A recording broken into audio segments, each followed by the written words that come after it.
Gabriel, we need to talk. Gabriel glanced up from unlacing his boots, his hands pausing mid-motion. It was a Thursday evening, and the weight of another long day at the store hung heavily on him. Charlotte's tone, sharp and unfamiliar, immediately put him on edge. He stepped into the kitchen, where Charlotte sat at the table, her hands folded tightly as though they were bracing for impact.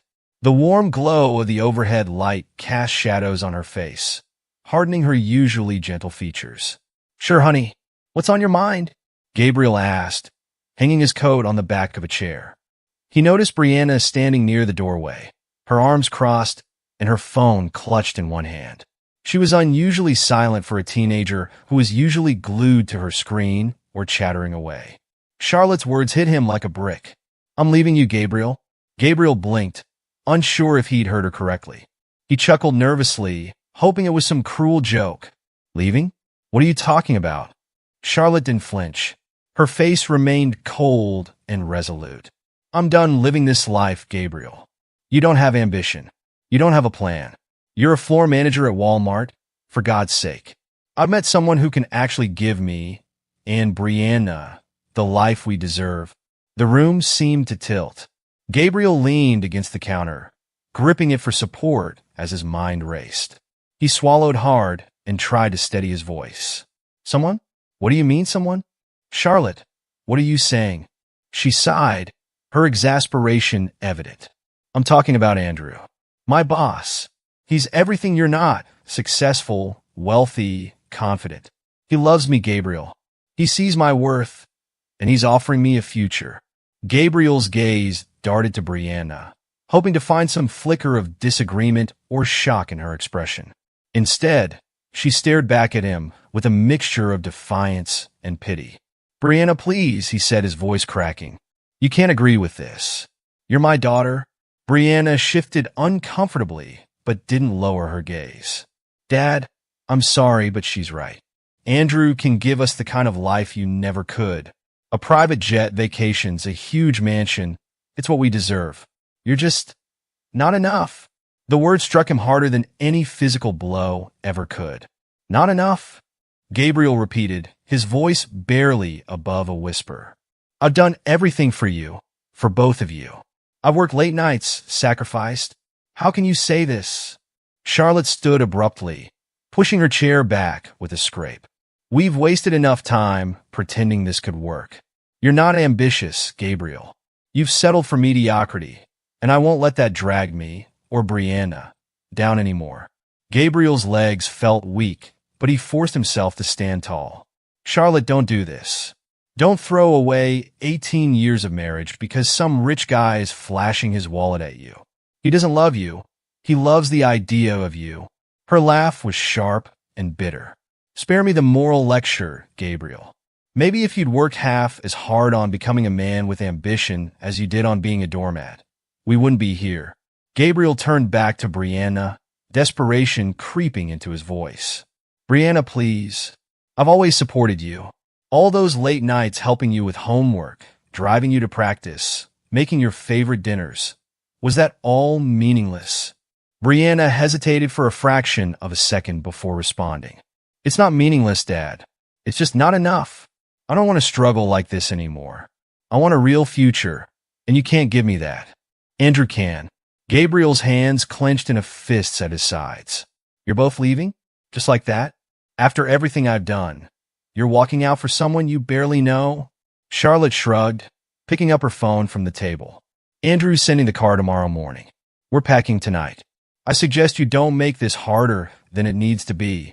Gabriel felt the air leave his lungs.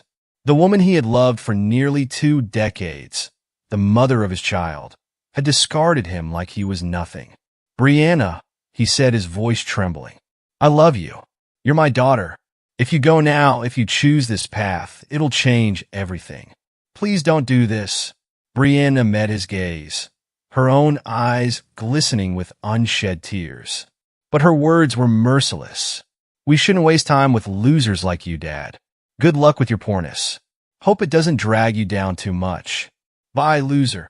The sound of her words reverberated in his ears, leaving him stunned and breathless. Charlotte turned to leave, motioning for Brianna to follow. "This is for the best, Gabriel. One day, maybe you'll understand."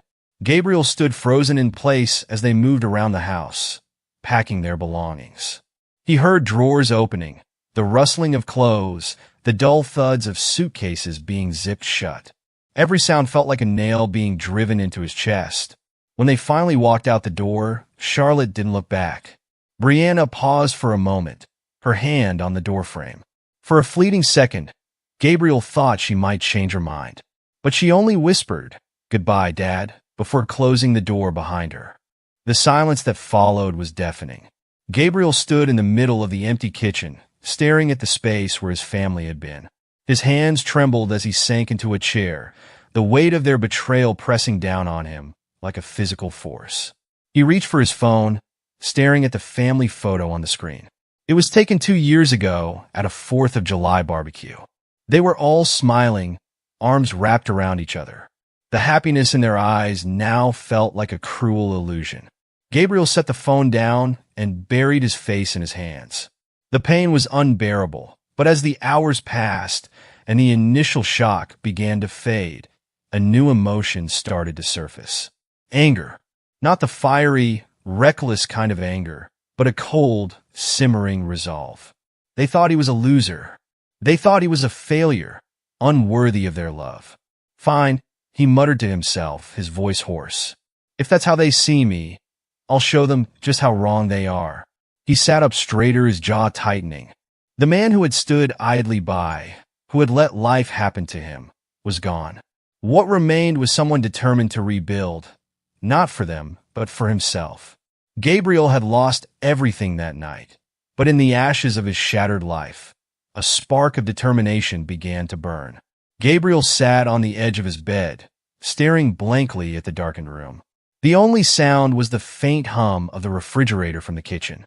He hadn't turned on the TV in days. His once warm and lively home now felt like a hollow shell, echoing with the memories of laughter and chatter that had disappeared the moment Charlotte and Brianna walked out the door. He rubbed his face, his fingers brushing against the stubble on his jawline. He hadn't shaved in 3 days. His mind replayed their parting words on an endless loop. "Loser, you're not enough. We deserve better." He clenched his fists, fighting the rising wave of anger and sorrow that threatened to consume him. The next morning, Gabriel arrived at Walmart before sunrise. The parking lot was mostly empty, save for a few employees gathering by the entrance. His coworker, Mike, approached him, holding a coffee cup. "Morning, Dave. You good, man?" Mike asked, concern evident in his voice. Gabriel forced a smile. "Yeah, just tired. Long week." Mike didn't look convinced. "You've been working doubles all week. You sure you're okay?" Gabriel shrugged. "Keeps me busy." The truth was, work was the only thing keeping him from spiraling. He spent every possible hour at the store, volunteering for overtime and covering for others. Anything to avoid going home to the silence. During his lunch break, Gabriel sat alone in the break room, poking at a sandwich he wasn't hungry for. His phone buzzed on the table. A notification from social media lit up the screen. Against his better judgment, he opened it. A photo of Charlotte and Brianna greeted him. They were standing in front of a sprawling mansion, smiling brightly. The caption read, "New beginnings with Andrew. Couldn't be happier." Gabriel stared at the screen, his chest tightening. The post had dozens of comments, many praising Charlotte for upgrading her life and wishing her the best. He slammed the phone face down on the table, breathing heavily. His appetite vanished completely. That night, Gabriel sat in the living room, surrounded by photo albums and framed pictures. He picked up a photo of Brianna from her 10th birthday party. She was beaming, her face smeared with frosting as she held up a slice of cake. He remembered how she had begged him to let her have a sleepover, and he had stayed up all night, making sure the girls were safe and entertained. "What happened to you?" he whispered, his voice cracking. The weight of the betrayal pressed down on him, but he refused to let himself break. Instead, he placed the photo back on the table and stood up. The next day, Gabriel went to the bank during his lunch break. He sat across from a financial advisor, a middle-aged woman named Karen. She glanced at his account details on her computer. Mr. Carter, you've got some savings here, but it's not a lot. Are you planning on investing, or I need to figure out how to grow it? Gabriel interrupted. I don't care how small it is now. I need to make it work. Karen raised an eyebrow. Investing can be risky, especially if you don't have a lot of capital. Have you considered taking a course or speaking to someone about starting a business? Gabriel nodded slowly. Yeah, I've been thinking about it. Karen slid a pamphlet across the desk. This program helps people with small budgets learn the basics of starting a business. It's not a magic fix, but it's a good place to start. Gabriel took the pamphlet, clutching it tightly. Thank you. Over the next few weeks, Gabriel threw himself into research. He spent hours reading books and watching online tutorials about entrepreneurship. After his shifts, he would sit at his kitchen table, scribbling notes and brainstorming ideas. One evening, Mike stopped by with a six-pack of beer. You've been working like crazy, man, Mike said, setting the beers on the table. Figured you could use a break. Gabriel gestured to the pile of papers and books on the table. Can't. I'm busy. Mike picked up one of the books and smirked. Starting a business for dummies? He looked at Gabriel. You serious about this? Gabriel nodded. Dead serious. Mike sat down and opened a beer. All right. What's the plan? Gabriel hesitated before answering. I don't have all the details yet, but I'm not staying at Walmart forever. I need to do something bigger. Mike studied him for a moment, then nodded. Good for you, man. Just don't burn yourself out. As the months passed, Gabriel began to feel a shift. His pain and anger hadn't disappeared, but they had transformed into fuel. He saved every spare penny, cutting out unnecessary expenses and living frugally. One night, he attended a networking event at a local community center. It was a small gathering of aspiring entrepreneurs and business owners. Gabriel felt out of place at first, but he pushed through his discomfort. By the end of the night, he had exchanged contact information with several people, including a man named Richard who ran a small tech startup. You ever thought about getting into software development? Richard asked. Gabriel shook his head. I don't know anything about it. Richard grinned. That's the beauty of it. You don't have to know everything. You just have to hire people who do. If you're serious, let's grab coffee next week. I can show you the ropes. That meeting with Richard became the turning point. With his guidance, Gabriel began laying the groundwork for his own tech company. It was slow and grueling work, but for the first time in months, Gabriel felt a sense of purpose. There were days when the doubt crept back in, when he wondered if he was wasting his time. But every time he thought about giving up, he remembered Charlotte's words. You're not enough. He would grit his teeth and push forward, determined to prove her wrong. Not for her, but for himself. A year after Charlotte and Brianna had left, Gabriel stood in front of a small team of developers in a rented office space. It wasn't much, a few desks, some secondhand computers, but it was a start. All right, everyone, he said, addressing the team. This is just the beginning.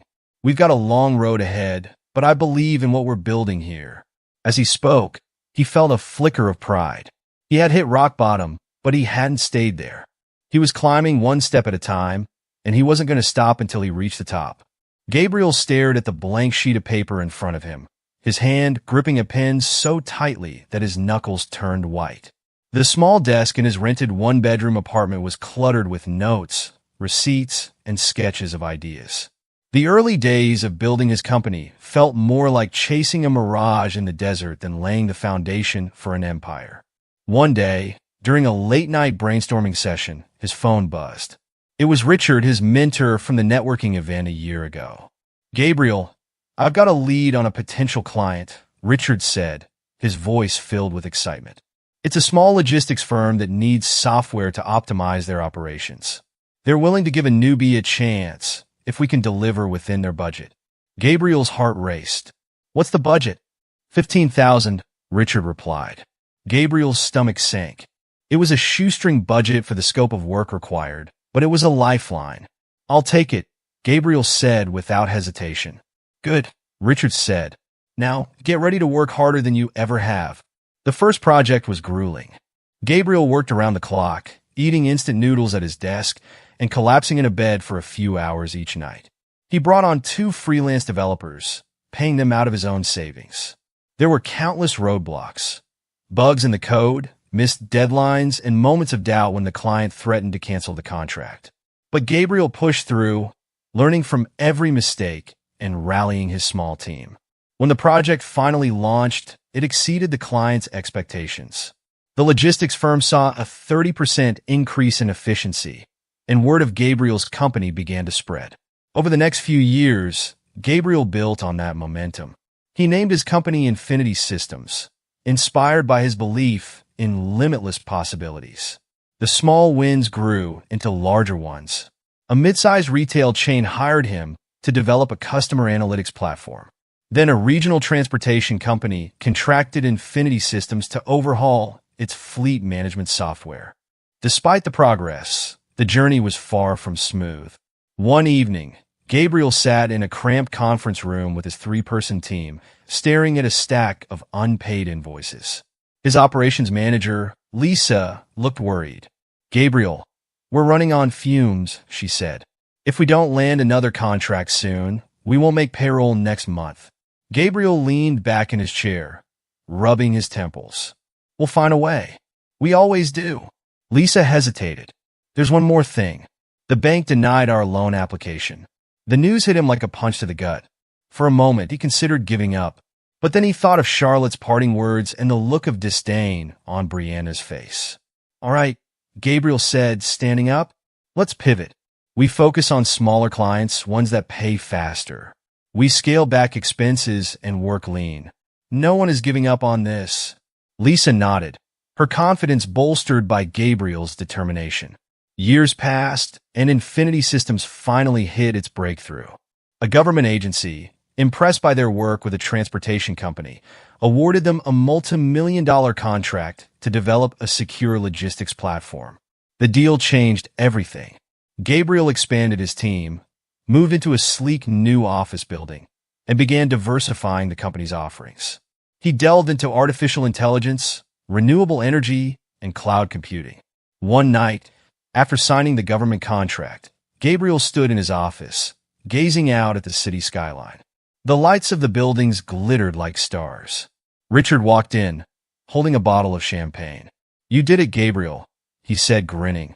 "Infinity Systems is officially in the big leagues." Gabriel turned, a rare smile on his face. "We did it. This wasn't just me." Richard popped the champagne and poured 2 glasses. "To Infinity Systems," he said, raising his glass. "To infinity," Gabriel echoed, clinking his glass against Richard's. By the time Gabriel turned 45, Infinity Systems was a Fortune 500 company. Its valuation soared into the billions, and Gabriel's name became synonymous with innovation and resilience. His personal life also flourished. A few years after the divorce, he had met Claire, a kind-hearted woman with a sharp mind and a genuine smile. They met at a charity event where Claire, a social worker, had been advocating for education reform. Their connection was immediate. Unlike Charlotte, Claire admired Gabriel's humility and drive. She didn't care about his wealth or status. She cared about the man he was becoming. One evening, as they sat on the patio of their home, watching their young twins chase fireflies in the yard, Claire reached for Gabriel's hand. "You've come so far," she said softly. Gabriel looked at her, his heart full. "I couldn't have done it without you. You brought me back to life, Claire." She smiled. "You did that yourself, Gabriel. I just reminded you of what you were capable of." Despite his success, Gabriel never forgot where he came from or the pain that had driven him. He started a foundation to support struggling entrepreneurs, offering grants and mentorship programs. At one of the foundation's events, a young woman approached him nervously. "Mr. Carter, I just wanted to thank you," she said. "Your program gave me the funding I needed to start my bakery. I didn't think I could do it, but your story inspired me." Gabriel smiled, shaking her hand. "I'm glad it helped. Never stop believing in yourself." As he watched her walk away, he thought about his own journey, the sacrifices, the sleepless nights, and the sheer willpower it had taken to get here. He had rebuilt his life, not for revenge, but for himself. And yet, deep down, he couldn't deny the satisfaction of knowing that the people who had doubted him would one day see just how wrong they were. The rain tapped persistently against the windows of Gabriel's corner office, a rhythmic background to his otherwise quiet afternoon. He leaned back in his leather chair, staring at the endless city skyline. His assistant, Amanda, walked in, placing a sleek tablet on his desk. "Sir, there's an email flagged for your attention," she said, her tone professional but cautious. Gabriel raised an eyebrow. "From?" Amanda hesitated. "It's from Charlotte Carter." Gabriel froze for a moment. Charlotte. The name carried the weight of betrayal and bitter memories. He hadn't thought about her in years, not since he'd buried himself in work and found peace in his new life. "Open it," he said flatly, gesturing toward the tablet. Amanda swiped the screen, handing the device to him. The email was brief but laden with desperation. "Gabriel, please, we need to talk. It's about Brianna." His jaw tightened as he read the words again. Memories of that fateful day, Charlotte's cold departure, Brianna's cruel words, rushed back like an old wound reopening. Against his better judgment, he replied, agreeing to meet. The next day, Charlotte and Brianna walked into the towering glass headquarters of Infinity Systems. The stark contrast between their shabby appearances and the pristine elegance of the building was impossible to miss. Charlotte's once flawless confidence was replaced by visible nervousness. Brianna, once haughty and dismissive, kept her head down, clutching a worn purse like it was her lifeline. Amanda led them into Gabriel's expansive office. He stood by the window, his back to them, exuding an air of authority that was worlds away from the man they had left behind. "Gabriel," Charlotte began, her voice trembling. "Thank you for seeing us." He turned slowly, his expression unreadable. "You said it was about Brianna," he said, his tone clipped. Charlotte's eyes filled with tears. "Andrew's company went bankrupt. He disappeared, leaving us with nothing. The mansion, the cars, everything is gone. We're homeless." Gabriel's face remained impassive. He looked at Brianna, whose once arrogant posture had crumbled. "Dad," she said, her voice cracking, "I'm so sorry. For everything I said, for everything I did. I was young and stupid, and I didn't know what I was doing." Tears streamed down her face as she choked out her words. "Please forgive me." Gabriel folded his arms, his gaze steady but cold. "Forgive you? For calling me a loser? For turning your back on me when I needed you most?" Charlotte stepped forward, wringing her hands.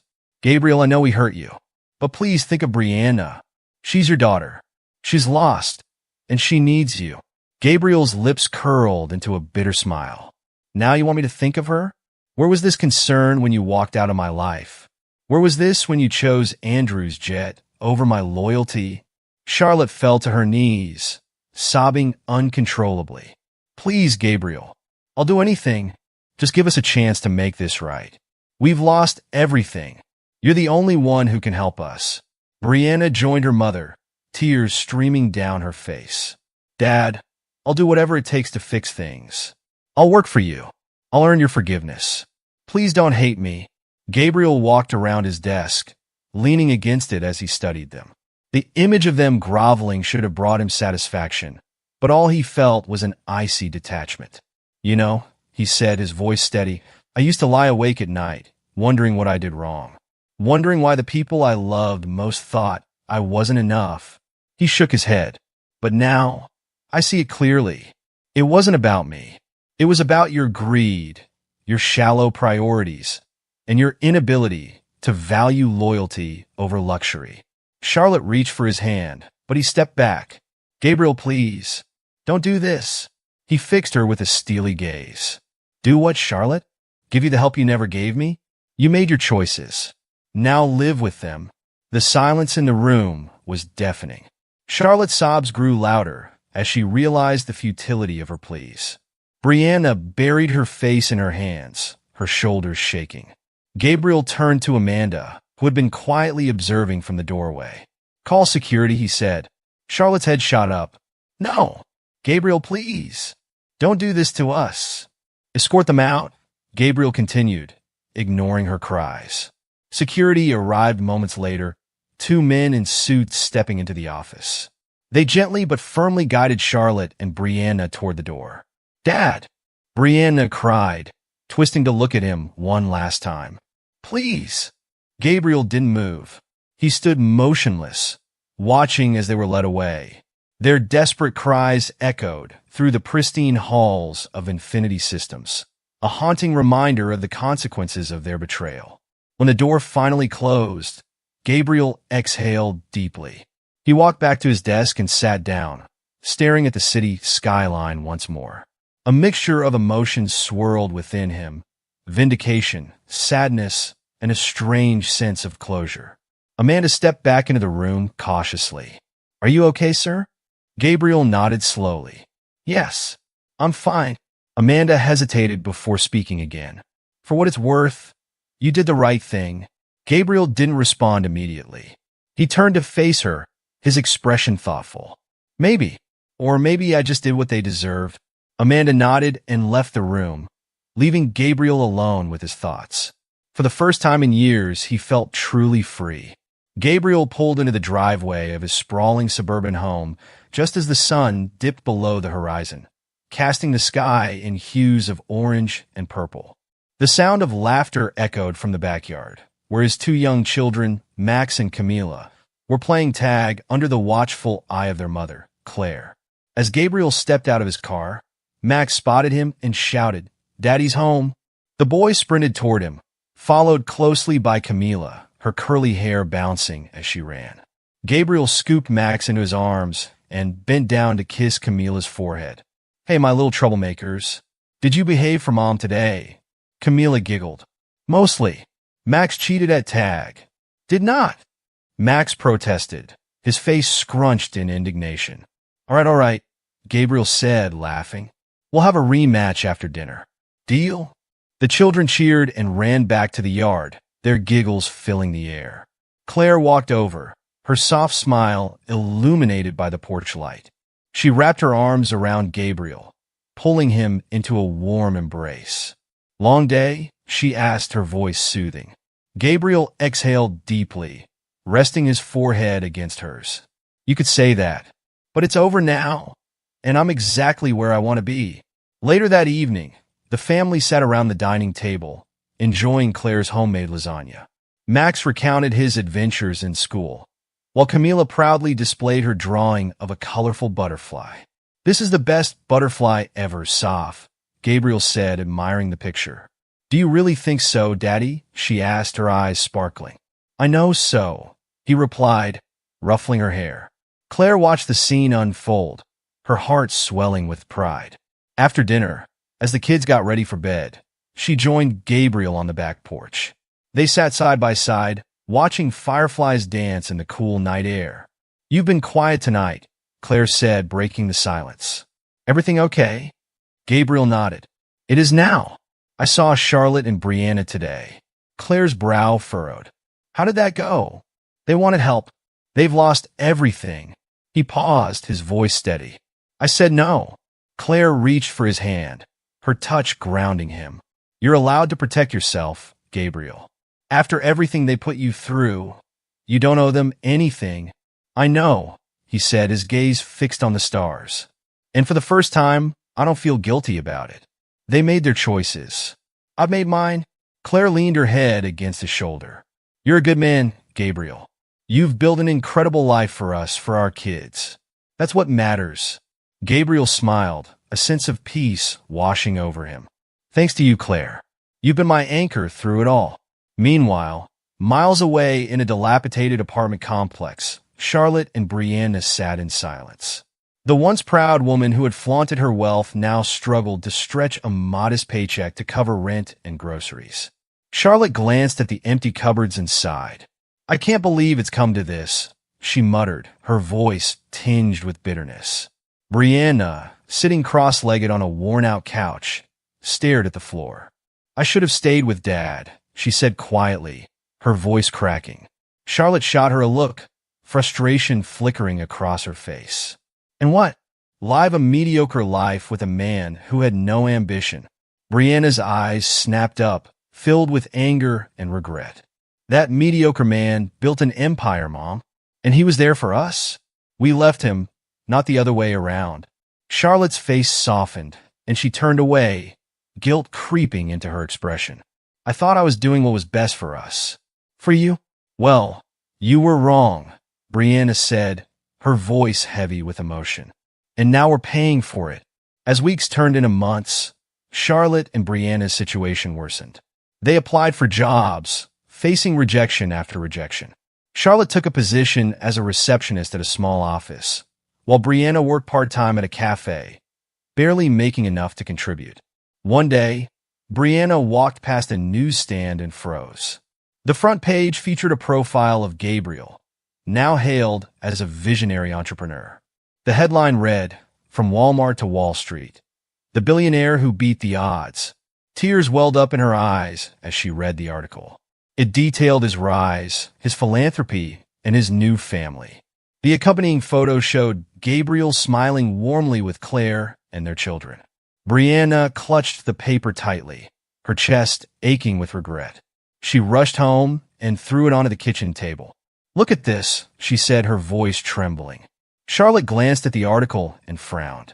"I don't need to see it, Brianna. I already know we made a mistake." Brianna's hands balled into fists. "It wasn't just a mistake, Mom. It was the worst decision of our lives. And now he's happy. And we're this." Charlotte sighed, leaning back in her chair. "What do you want me to say? That I'm sorry? Fine, I'm sorry. But it won't change anything." "No, it won't," Brianna said, her voice firm. "But I'm going to fix my life. I won't let your choices ruin me any more than they already have." Back at home, Gabriel found joy in the simplicity of his new life. One Saturday morning, he and Claire took the kids to the park. They played soccer, ate ice cream, and laughed until their sides hurt. As they packed up to leave, an older man approached Gabriel. "Excuse me, Mr. Carter," he said, extending his hand. "I just wanted to say how much I admire what you've accomplished. Your story inspired me to take a chance on my own startup." Gabriel shook the man's hand, humbled by the sentiment. "Thank you. I'm glad my journey could help." On the drive home, Max asked, "Dad, why do people always say you're a hero?" Gabriel chuckled. "I'm no hero, buddy. I just didn't give up when things got tough." Camila piped up from the back seat. "You're our hero, Daddy." Gabriel glanced at Claire, who smiled at him, her eyes filled with love. That evening, as the family gathered for a movie night, Gabriel felt a profound sense of contentment. His past no longer haunted him. He had built a life filled with love, trust, and laughter, a life that couldn't be touched by the shadows of betrayal. For the first time in years, Gabriel felt truly free. And as he held Claire's hand, surrounded by his children, he knew he had everything he'd ever need.